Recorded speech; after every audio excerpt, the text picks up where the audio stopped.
Today I'm going to reveal why government policies, which seem well-intentioned on the surface, are actually all designed to help local white people. And for us immigrants, if you follow their strategies, you'll only get further and further away from wealth. Take the first home buyer grant of $10,000, for example, right? Stamp duty is completely waived, and you can even use your superannuation to buy a house. The government practically can't wait to shove money into your hands to buy property. But have you ever wondered, why is the government so eager to do this? Behind these seemingly good intentions, there's actually a problem that most people aren't even aware of. You think you're getting a good deal, but once you use it, you've fallen into their trap. Let's first look at the data and policies. I'll use Victoria, where I am, as an example.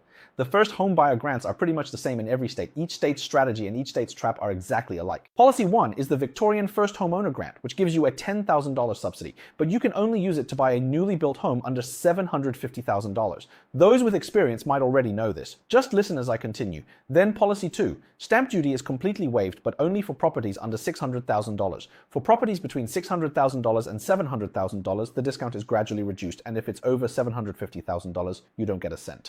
Now here's the question. What is the current median price of a detached house in Melbourne? It's nearly $980,000, almost $1 million. And then you can see the problem, right? Most local Melburnians, their kids all want to buy a house, but they're not even eligible for the incentives. The people who can actually get the subsidies are basically in remote areas, and even then, it's usually for apartments or townhouses, which don't even count as houses. This is the first pitfall. Just to save those tens of thousands of dollars, you're forced to choose from a very limited range of properties. And the ones you end up with often have mediocre potential for appreciation and rental returns. If we're talking about investment properties, they're just average at best. You think you're investing, but in reality, you're just consuming. Why is that? That's exactly what the government wants. They want to steer you away so you don't have to compete with the locals, because if you want to get that $10,000 subsidy, you have to buy a new property. And what exactly is a new property? It's just like a new car. Once you get the keys and drive it out the next day, it starts to depreciate. Not to mention the issues with formaldehyde and benzene that you breathe in. I've seen so many people who, as soon as they open their mouths, ask, is it good to buy in this area for living or for investment? People who ask this kind of question definitely haven't done any real market analysis. Why is that?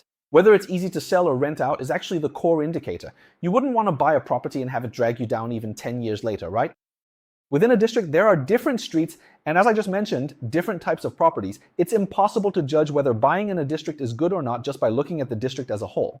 And if you buy a unit, a townhouse, or a cheap apartment just to get government subsidies, I don't want this to happen, but it's very likely that this property will end up being the last one you ever own. That's because while other people's assets are appreciating, your property is still depreciating, and in the future, you might not even be able to afford to upgrade. There's also a fact that many people are unwilling to face. The mortgage on your own home, to put it bluntly, is actually a bad debt. What does that mean? It means it's a bad, unfavorable debt. It can't help you make money, and it can't help you with tax deductions. The banks actually understand this even better than you